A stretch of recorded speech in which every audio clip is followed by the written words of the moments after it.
Thanks for tuning into Atascope, where we talk about business, sports, and marketing. I'm Brian Cristiano, CEO of Bull Worldwide, and this is episode number 64. I spoke with Hawi Keflezighi, founder of Hawi Management, an athlete management company, and the brother and manager of Meb Keflezighi, possibly one of the best-known runners in the United States, and not only a winner of the New York City Marathon, but the Boston Marathon, and an Olympic silver medalist. I spoke with Hawi about everything from track and field as a business, management as a business, what it's like to manage Meb Keflezighi, a superstar runner, as well as his brother, and what the Keflezighi brothers are up to in 2016. Now, this is a little bit of a long episode. I left a lot of information in because I felt like it was so great for anybody that's in business, management, athletes themselves. Me and Hawi really got deep, and I think it's worth listening to. So I hope you enjoyed it as much as I do. And Hawi is a really great guy and a very smart guy. So pay attention, and I hope you like it. Sports marketing expert Brian Cristiano. Brian Cristiano. Sports fans are arguably the most passionate people probably on the face of this planet. Marketers and advertisers and brands always have to keep in mind, you have to play to the state of your audience. If you're not passionate, do something else.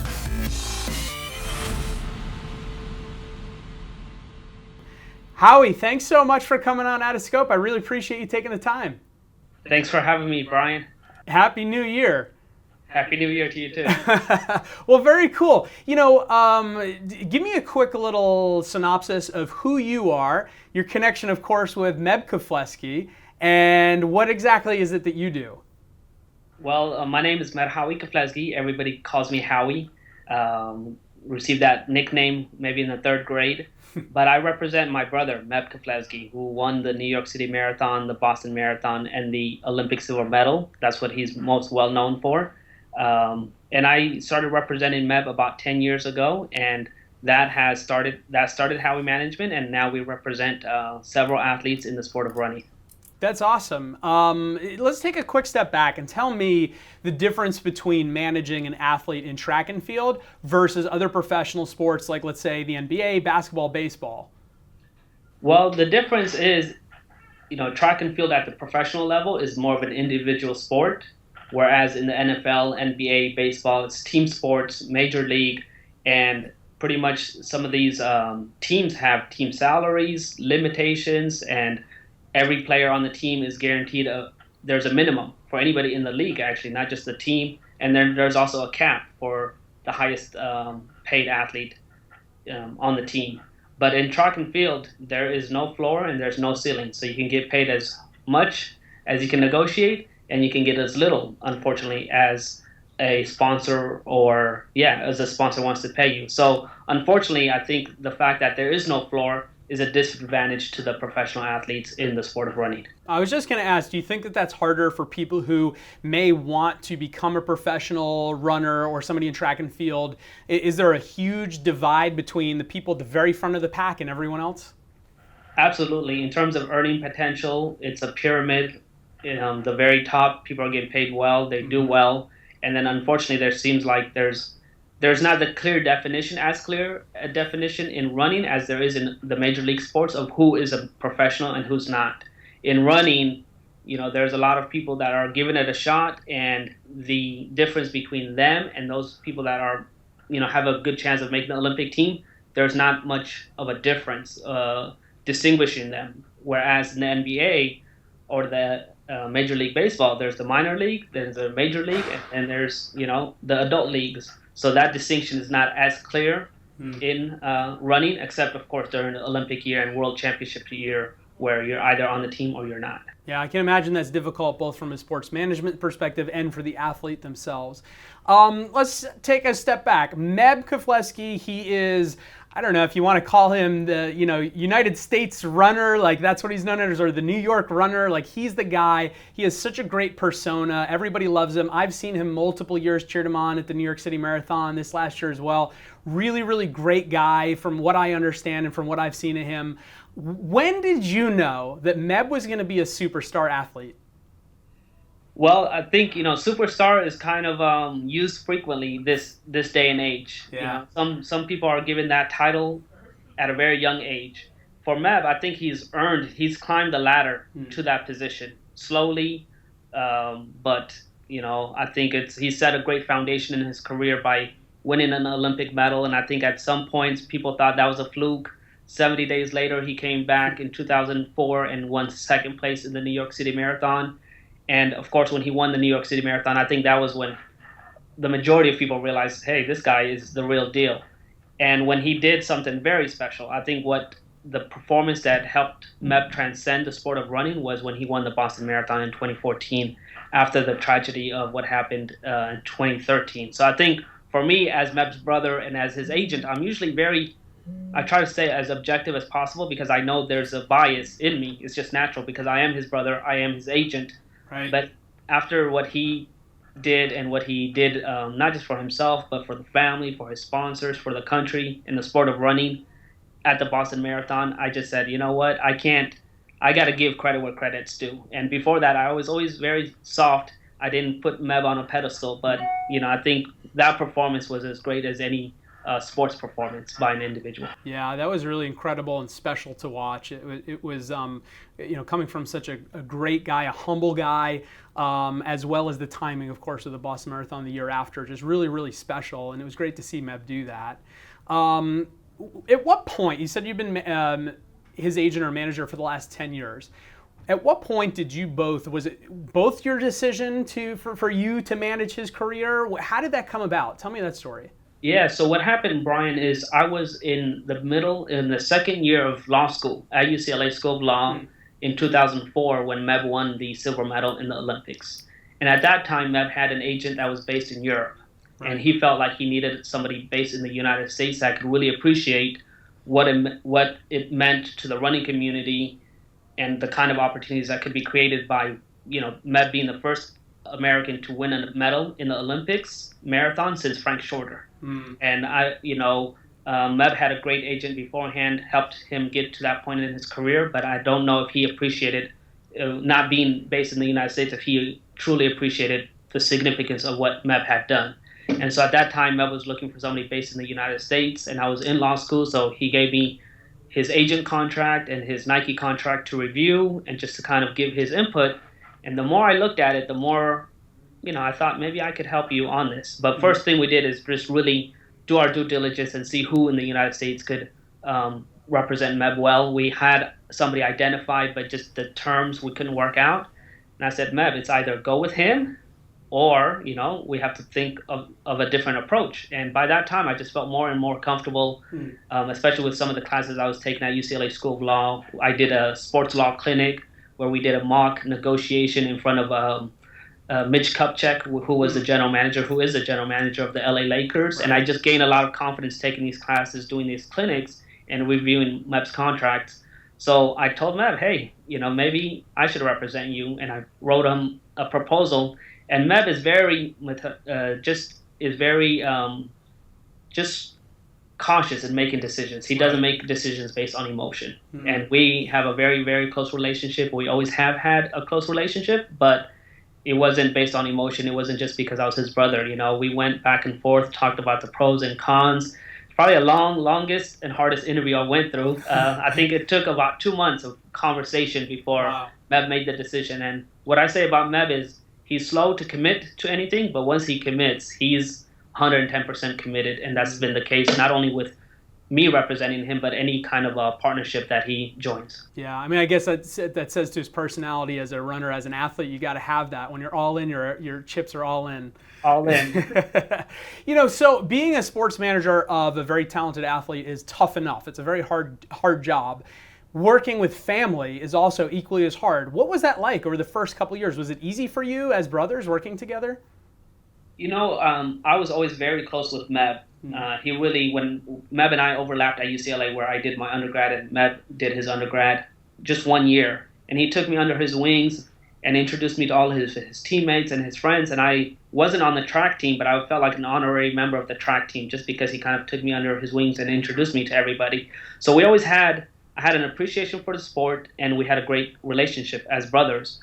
When I started representing him, it's, the conversations, the laid-back conversations we could have just on life, that became less, and we talked more about business. So that was an adjustment that we both had to make. whereas we would call each other when we were going through different things, and we still do that, but the priority is the business side. So that takes up, not to say our brotherhood is less, it's just, where we're on the phone, we have an objective. We have to take care of business. And so that's an adjustment that you have to make, and, and you just acknowledge it. It's the reality, it's a sacrifice that we have to make. Maybe every phone call is not about family and just the laid back things that we used to talk about before, but I think I can help Meb in this capacity more. And I'm one of 11 kids in the family, so Meb has a lot of siblings. A lot of love. A lot of love. Does it ever get tough working with Meb as your brother when you have to really get down to business? Does it ever get tough, like drawing those lines? One thing that I would say working with Meb is he's almost a co-manager along with me, because he was so established by the time I started working with him. He was about 5 or 6 years into his professional career. Right. Luckily, his professional career has expanded from 1998 until 2015 and still going. So he's had a long career, but he had a professional career before me. So I think when I started representing Meb, it was a co-representation. I would run everything by him. So and we need to give Meb credit for that, because he's very hands-on in his representation, but at the same time, he's not in front of a computer all day long, so he can't do the things that need to be done when you're managing a career. So I think that's why Meb and I make a good team. There's definitely some challenges along the way, but when you have a good communication, you have trust, there's nothing you can't overcome. What was the first deal once you were officially, contractually, with your brother as his agent and his manager? What was the first big deal that you solidified or got on board, or sponsor that you got on board for Meb? Yep. So there's two things that I remember securing for Meb. One was Meb actually participated in the inaugural Healthy Kidney 10K that the New York Roadrunners put on. And so I helped negotiate that with the New York Roadrunners and his participation in the 2005 New York City Marathon. So that was a great opportunity, and we've had a long and healthy relationship with the New York Roadrunners. And I could say the standards of professionalism that I learned, working on that deal helped me in all of my interactions and negotiations with other entities. And the other deal that I was a part of, and I think I learned when I was in law school and we did a press release about me representing Meb, a marketing agency from LA gave me a call and said, "Hey, Hawi, we know you're in law school. We know you can handle certain things, but how about you let us look out for other endorsements for Meb?" And so I worked with that marketing agency that was based in LA to explore different opportunities for Meb outside of his footwear deal. And within 6 months, we were able to secure a national TV commercial with MasterCard. Yeah.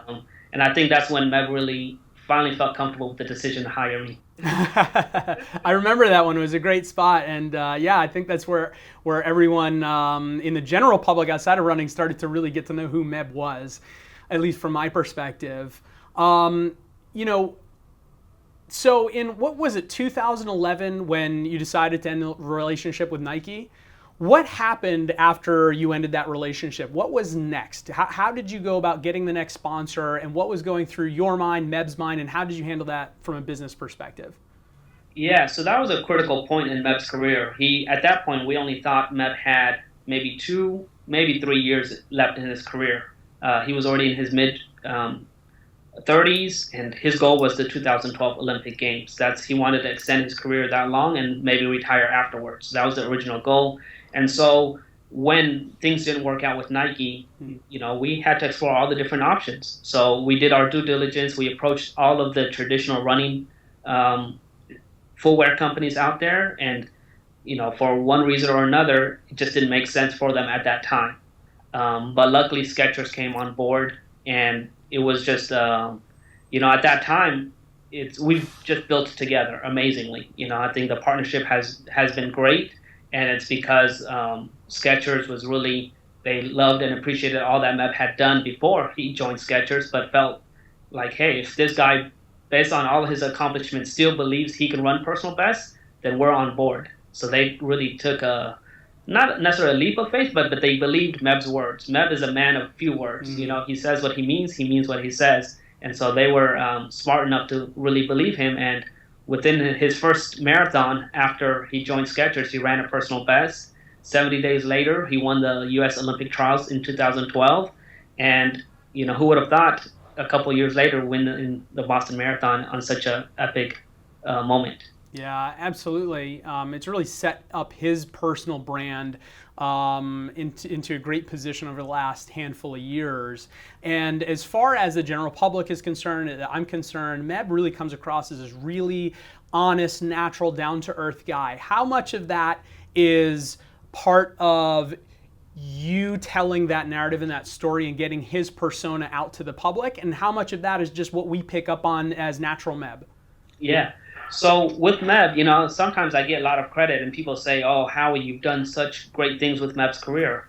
And all that credit goes to Meb, right? Because for Meb, the only thing I've done is make him more accessible to more people, whether it's media outlets or the running community. So more people have gotten a chance to get to know who Meb is, right? Because sometimes as athletes, right, you just see them perform, right, and you don't know who they are beyond their statistics. So knowing that, knowing him as my brother and somebody I work with so closely, I said, this guy is a good guy, and the more people have gotten to know him, whether it's the media, whether it's the running community, the more they love him. And that's just who he is. I mean, and luckily in the running community, we have many great people, and Meb's one of them, and he's just achieved so much, and he's had such a long career.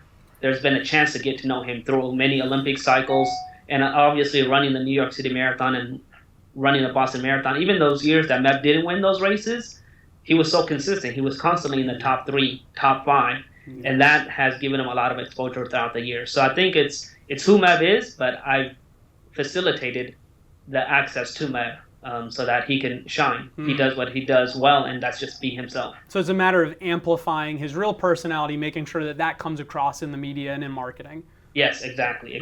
Just I try to make it easy on the logistics, right? If we have appearances, so that Meb can just focus on being where he needs to be and being himself, and not getting a little bit carried away with all the logistics. So sometimes when you're focused on that, it drains your energy on, the energy you need to interact with fans, especially nowadays. Meb has fans in the running community wherever he goes. So it takes a lot of energy to interact in the way that Meb interacts. So I try to do all that I can to make sure he's prepared for that. And you must get approached, I'm sure, by a lot of different brands, big and small, that want to work with Meb, that want to have him as part of their narrative. What is that process like as if somebody was on the branding side that wanted to approach someone like yourself or another agent of a pro athlete? What does that look like? What is the proper way to approach you in a partnership? And what are you looking for from a brand? Yep.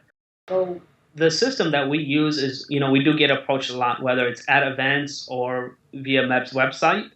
And what we always say is, depend on what the product and the service is, we want to be able to try that. So if it's a product you want Meb to endorse, okay, send it over to Meb. When he gets a chance, if he feels like it's the right product to even try without hurting himself, or if there's no conflict of interest with anything that he's already endorsing, that's the first test, is Meb has to believe in the product, the service. And then even when you do believe in the product and service, then you have to also, especially now Meb's such a big name, he has to feel comfortable aligning with that company and the team behind that company and that product. So we just try to do our due diligence. But first is you have to believe in the product. And for me, Meb, when Meb first signed with Skechers, people thought, he was chasing the money, or, they didn't make sense to them. But Meb, behind the scenes, had run in the Skechers shoes for 400 miles, just to do his due diligence. And so when he was running personal best, he expected that. A lot of people were surprised, but we had done the due diligence, and especially Meb, to say, hey, you know what? I believe in the direction that Skechers is going. I feel I can give valuable input and work with the team to design the shoes that we need that will be good not only for Meb, but also for the running community. And I think that partnership has worked out really well. And I think what's interesting as well from the brand side, Skechers, going back to before Meb became part of the brand of Skechers, they weren't really well thought of in the running community. But now looking at them, people think of Skechers, it's one of the first brands that they think of. How much of that do you think is because of the relationship that they created with Meb? Well, I think that's a big role. Meb played a big part. Skechers was just starting their performance division, so Meb came at the right time. He was probably the first performance athlete that they signed. So Skechers, I mean, has a great business infrastructure. So sometimes if the infrastructure is not set up right, you can have a breakthrough performance the way Meb has performed, and the business is not ready to take advantage of that. But I think with Skechers and Meb, it just worked. The timing was perfect. So, and they've done such a good job to really promote Meb. So through national ads and billboards and, all these different things that, it's not only telling people about Meb that already know who he is, but also giving him exposure all over the nation and all over the world. Do brands ever approach you in a way that you wish they didn't, the wrong way? So if somebody was watching this that's on the brand side that thinks about approaching a pro athlete or even a mid-level athlete, is there something that people do wrong that you wish they knew to do differently? Well, I think it's there's always the athletes that get approached the most are the more popular athletes. So, right now we're getting more inquiries for Meb than we can handle, just in terms of. So sometimes it's not only going for the big star in the sport or in an industry.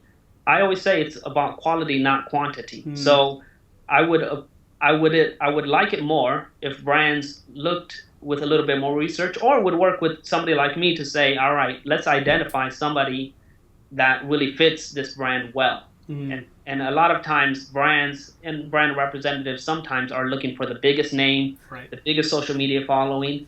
And sometimes that's not necessarily the most enthusiastic partner to have. I think it's better, in my opinion, right? I think it's more important to have an enthusiastic partner and somebody enthusiastically endorsing your product than somebody with a big name that is just another paycheck for them. And so for me, I love helping brands identify, hey, who on my roster or who in the running community would be a good fit for them based on because these are all world-class athletes. They all have credibility. They all have a following. Some have more of a following than others, but you can use the media out there if you have a credible believer in your product or your service, you can really use the media out there to amplify that message. So that's probably some advice I would give to a brand representative. I think it's really helpful and something I completely agree with. I think it's not just about trying to pick the biggest person. It needs to be the right fit, because I think that the consumer also sees that. When it's not the right fit, it doesn't come across as real to the consumer and realistic.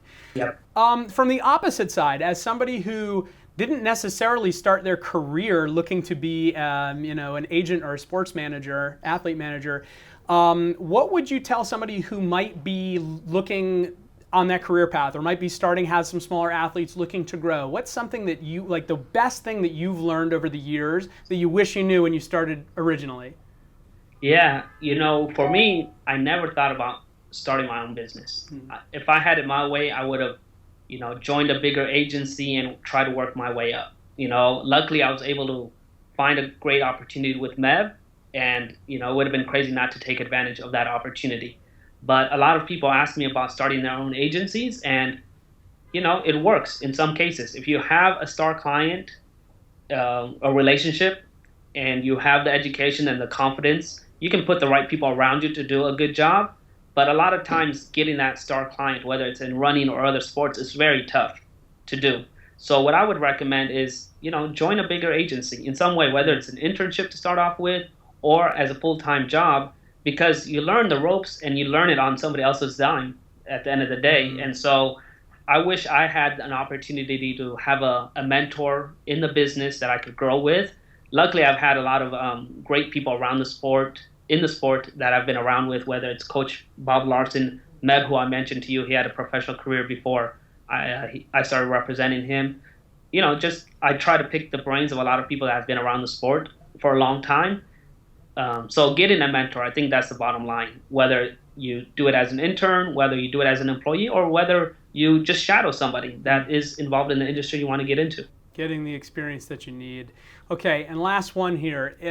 Coming from the perspective of an athlete or somebody trying to build a personal brand, what's the most important thing they need to know? Yeah, I think now branding is becoming so important. But if you're an athlete, performance matters.